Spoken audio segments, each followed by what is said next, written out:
So I continue to do combat with the self-centered thought every day, all day long. And I think it's really important as I do this. I'm not going to try and be a ventriloquist, but I will be talking from the point of view of the self-centered thought that is being visualized here by our friend Bodhi Bug, who sadly has this very bad vision problem where he can only see himself. So, and this, we're not our self-centered thought. So, in a little bit, you'll hear how Kensur Jampa Tegchog teaches us to talk to the self-centered thought. But in the last few days, well, maybe last few months, to be quite honest, this kind of talking that I'm getting from the self-centered thought has been ramping up higher and higher and higher. And it's getting more vocal as I'm preparing to go for a hip replacement surgery in 2 days. And so I thought I would just talk about this and how I'm working with that. And it is the biggest problem. You know, everything else that I will experience in this coming week is not such a big deal. But what this one is telling me is the most difficult of all. So we're going to do a review of what self-centeredness is, and this is from Volume 5 in the Library of Wisdom, Compassion by His Holiness Dalai Lama and Venerable Children. So self-centeredness is this attitude that holds our happiness as more important than anyone else's. My happiness, that's important. And self-grasping ignorance is something else. They're not the same thing. Self-grasping ignorance apprehends the self as inherently existent. So I'm going to tell you what this attitude is not. And it's quite interesting what it is not. So it's not, self-centeredness is not an afflictive obscuration. It's not a cognitive obscuration. It's not a pollutant. It is not a defilement. It is not the root of cyclic existence. So you don't have any status like that. You are a loser. You're not even an afflictive obscuration, you loser. But you are known in the text as an inferior obscuration. Got it? Inferior. And it's called inferior because those following the Bodhisattva path must prevent this kind of thinking because it impedes their attainment of the non-abiding nirvana of a Buddha. And get this, even though you're called an obscuration, remember it's inferior. It's not an actual obscuration because it's not the object of abandonment of a path as afflictive and cognitive obscurations are. Loser. So it is a hindrance for bodhisattvas though. It is a huge hindrance. It is a big deal and it causes lots of suffering. So what's been going on the last few weeks, few days? So, of course, when you go to hear about what's going to happen to you with a hip replacement, the care team tells you everything that can go wrong. Everything. So you can have a bone fracture. You can get blood clots that'll lead to really big problems. You can die. They could operate on the wrong hip. The pain is going to be unmanageable. It'll take me longer than anybody else to recuperate from this procedure. On and on and on. Oh, and they won't have an implant that will fit your little body. So that mantra runs all the time, all the things that can go on. But when I get hold of this, then I think, well, let's put this in perspective. You know, it's samsara that I'm in right now. There's a really good chance I won't even make it to surgery. You know, I could choke on a Brussels sprout at lunch today. I could have a car accident on the way there. You know, I could have a really bad allergic reaction to some beans. And it wouldn't be just flatulence. It would be really serious. So we know that the time of death is uncertain. There are so many ways to die. And even getting to surgery might be a bit of a miracle. So you can just, think about that. Get it in perspective.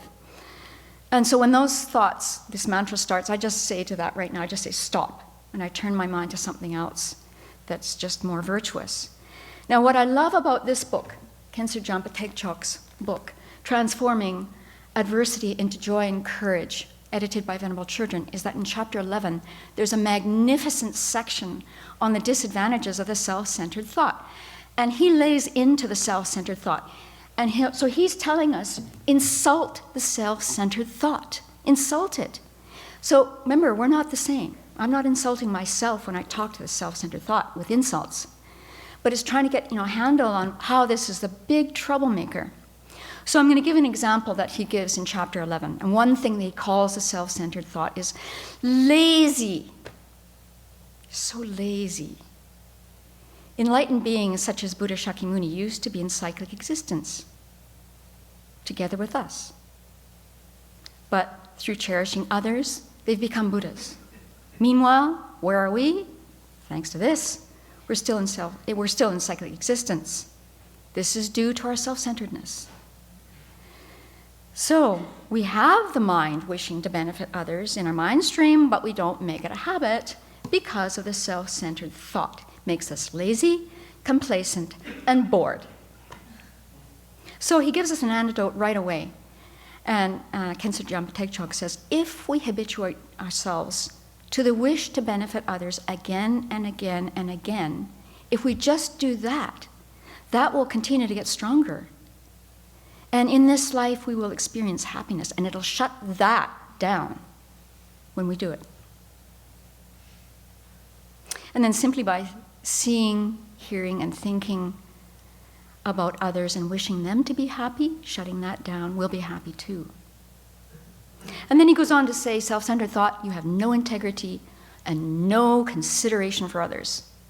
When something goes wrong, you shirk responsibility, you have no sense of integrity, you blame parents, you blame your friends, you blame your relatives, you blame your spiritual guides.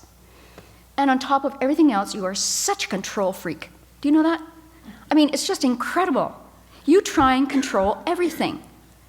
And what I'm really looking forward to, actually, with this surgery is that I think for a few minutes, maybe an hour or two, you'll be quiet.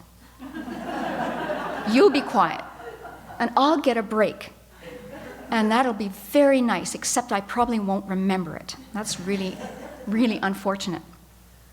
And it's astounding how I see you try and control everything. I think if you were to give a Dharma talk, you would not only pose the questions, you would answer them.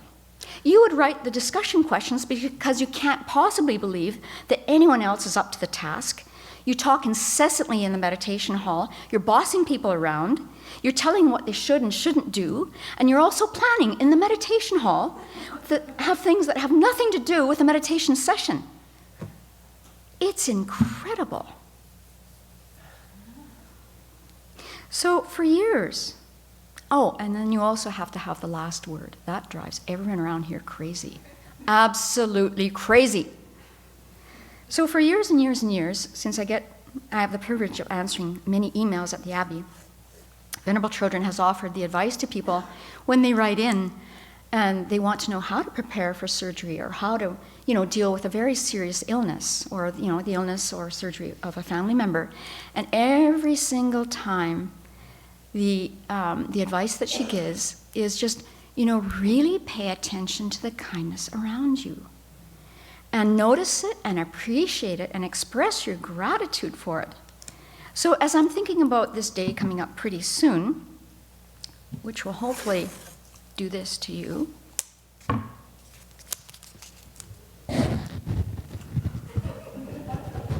When I see the surgeon, Tuesday morning, I'm going to just really, smile at him and thank him. He's got a whole team. Oh, and I know what you really liked the other day at the class that the nurses held. They said that you are the number one concern for their teams. You are the star. I know you really liked that. Everyone's paying attention to you. So he's got a whole team. This team of people that he has, they've gone to school, they've studied very hard. They've done a lot of practice, they have a lot of experience, and they're coming there that day to do this action that will bring relief. How fantastic is that? Then there's the anesthetist and his or her team. Again, huge amounts of study. The whole team has practiced together. They've done this work together for many years. They just work like a really smooth functioning unit. and just to appreciate them and what they're doing. And then there's the people who keep the electricity running, and they're going to use this high imaging machine, I can't remember the name of it right now, to zero in on the place that they're going into. They're keeping the lights running in the surgery office. I mean, there's cooling and heating that goes on in the building. There's so many people involved in making this whole event work. And they all have families, they all have things that are going on in their own mind. You know, maybe their kid is having trouble in school, maybe their parents are very sick. There's all these things going on, and they're putting that aside because of their training and focusing in on what they need to do in those hours. So what an incredible support team, and to notice that and to thank them for it. And then there's the receptionist, there's the parking attendant, and so there's just an incredible amount of people. If I keep thinking about that, that will keep quiet. That's my hope anyway. I don't know. And then there's all the people at the Abbey who have to put up with me post-surgery.